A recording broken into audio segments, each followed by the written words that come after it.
Assalamualaikum warahmatullahi wabarakatuh. Selamat pagi, siang, sore, malam, Pak Heri dan teman-teman. Di sini saya Vinatiani Mebustasari akan memaparkan hasil dari kerja praktik saya.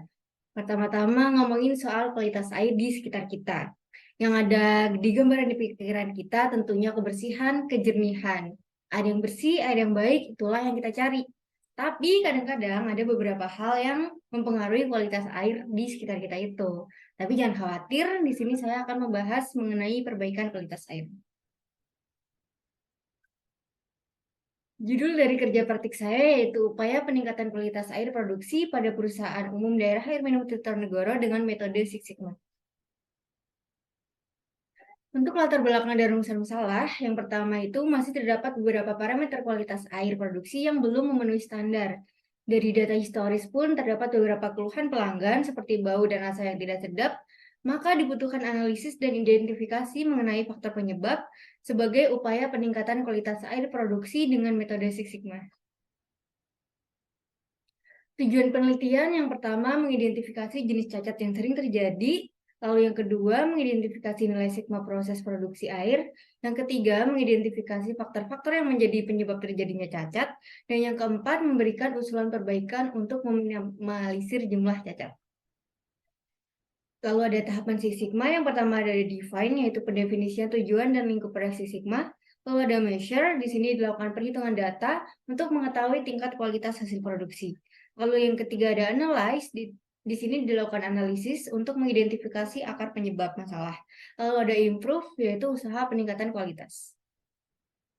Lalu di sini ada diagram Pareto. Di sini kita bisa tahu persentase dari masing-masing cacat. Untuk kadar klor sebesar 56,338%, untuk suhu 27,761%, untuk kandungan besi sebesar 8,451%, dan adanya mikrobiologi sebesar 8,451%.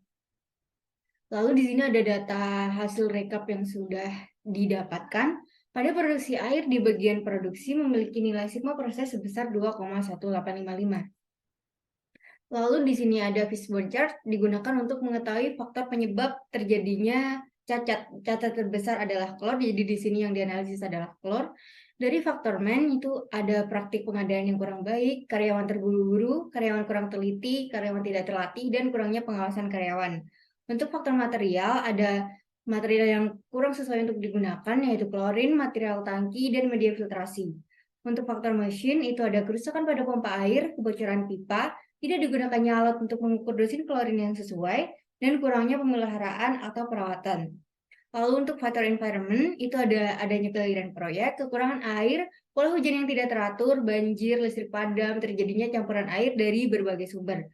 Lalu dari faktor metode, itu ada pencampuran klorin yang tidak sesuai, pengukuran klorin yang belum akurat, pengujian atau pemantauan yang kurang sering, dan aerasi yang dilakukan secara manual. Untuk rekomendasi perbaikan, untuk klorin yang digunakan tidak sesuai itu bisa dilakukan evaluasi kualitas bubuk klorin dan beralih menggunakan klorin cair. Lalu untuk media filtrasi yang digunakan kurang optimal, itu bisa mengganti media filtrasi dengan karbon aktif atau resin penukar ion dan bekerja sama dengan ahli teknis. Lalu untuk kebocoran pipa bisa membuat perencanaan dan anggaran untuk penggantian pipa dan pembuatan kartu SOP untuk pemantauan dan pemeliharaan. Lalu untuk pengukuran dosis klorin yang kurang akurat, itu bisa menggunakan alat bantu ukur dosis klorin dan memberikan pelatihan kepada staf klorinasi.